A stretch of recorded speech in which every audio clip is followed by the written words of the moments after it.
म्हणून जगदंबेची प्रेरणा बरं. म्हणून कुलदेवतेचं कधीही तुम्ही बंद करू नका. पुष्कळ नवीन नवीन संप्रदाय, सगळे संप्रदाय आपलेच आहेत कारण आपलेच लोकांनी काढलेत म्हणून सगळे आपलेच आहेत.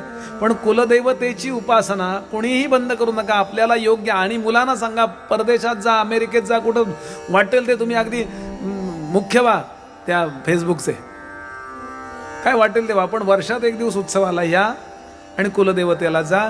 तुम्हाला पिढ्यानपिढ्या काही कमी पडणार नाही, लक्षात घ्या. फार मर्माच्या गोष्टी आहेत या. कारण तुम्हाला सद्गुरू सुद्धा मिळणार असतील तरी कुलदेवतेच्या कृपेनंच मिळतात.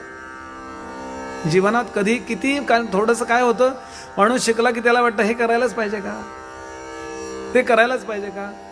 अरे आद्य शंकराचार्यांसारखे शंकराचार्य सांगतात, बरं आई मी चुकलो तरी चुकू नकोस.